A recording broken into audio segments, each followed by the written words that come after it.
Hello and welcome to my channel. I'm John Peters. I've been a therapist for over 25 years, and I started this channel to share a wide variety of wellness techniques as well as talk about some topics that I think are of interest to you and hearing answers from a therapist.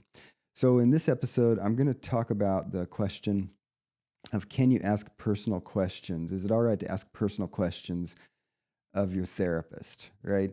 And if you're getting to know me a little bit, you know that I like to give the short answer and the longer answer. So in this episode, I'm going to do both.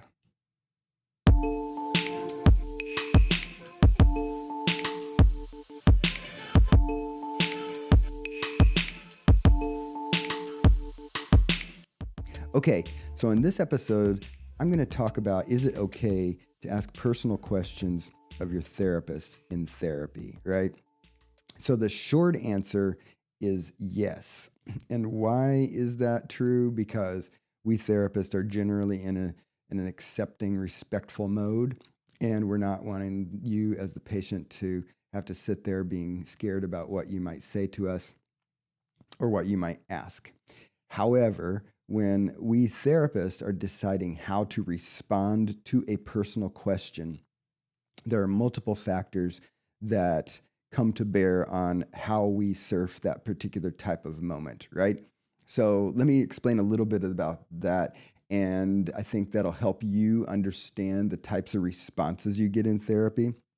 And it also, I think, sometimes helps patients to formulate what they share and what they ask a little better, knowing about these things, right? So, one factor is a concept called use of self. So, if you think about a continuum where full openness with no filters and no boundaries is on one end, and absolute no information from the therapist is on the other end, right? That is the use of self continuum, right?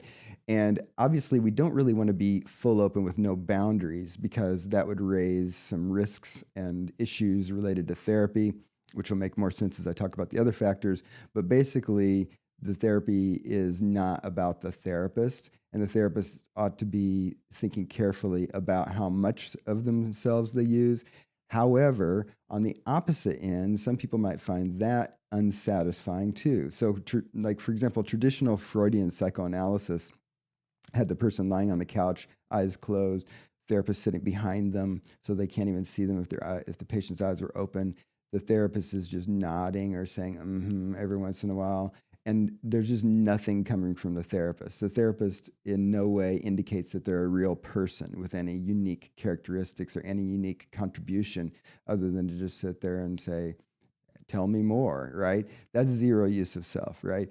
Most of us therapists fall somewhere in the middle in terms of use of self. Some of us are a little more toward a little more use of self. Like, I'm typically open. I'm fine. People see me as John the human as much as they see me as John the therapist, within limits. Some people are more conservative and just tend to not be very open about use of self, and that's fine too. But each of us has our own style, and that's going to tend to point us toward some place on that continuum of just how generally open we are to personal questions, right? But there are additional factors. Another one is the general focus of the process on the patient rather than the therapist, right? So, for example, in the earlier part of like the earlier sessions, as you start to see a therapist, there it is appropriate to build an alliance. And use of self actually is supportive of building an alliance so that you click with the therapist and see them as a likable, understandable, knowable, real person. Also, you have to think about, though, as the process goes on, the alliance building is really not the only part of the process that's important for people reaching the therapeutic goals. And if it's the only part of the process, then there'll be just too much chatting as buddies and not enough, in my opinion, focus on other aspects of therapeutic processes. So as the process goes on, the focus really ought to primarily be on the patient and the patient's process and the patient's goals, right? So if we have a 45-minute session and I spend 30 minutes of it talking about, whatever, my recent vacation, everywhere I went and how much I enjoyed the food and everything, right? that's going to be too much, right? Am I fine saying, yeah, I just got back from a cool vacation. It was nice, right?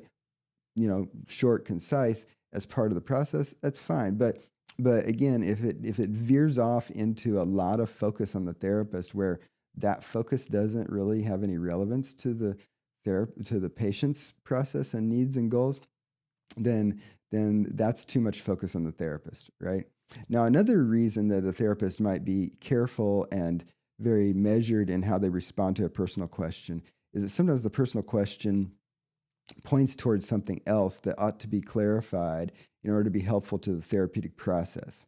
So a common one, for example, I've gotten over the years is, John, are you a Christian? Do you go to church? Things like that. Questions about my religion. And often when someone asks that, I will ask the patient and say, well, how is that important to you? We can talk about that. That's fine. But, how does that matter to you? Because it might matter for different reasons. And so, for example, the patient might say, well, I'm asking because I'm a Christian and I pray when I'm stressed out. And I'm here talking to you about how I handle my stress. And I want to know that you're not going to poo poo me praying. You're not going to ignore that. I want you to respect that. I want you to be supportive of that. And so that may be where that question came from, right? So then our discussion of that gives us an opportunity for me to say, yes, I do support that. And by the way, it's my intention in the near future to make a whole video about how religion can matter in therapy. So watch the channel for that if you're interested in that type of topic. Something I've been interested in through my whole career, right? But in any case, a question like that basically points to a particular desire that the patient has or a concern that they have.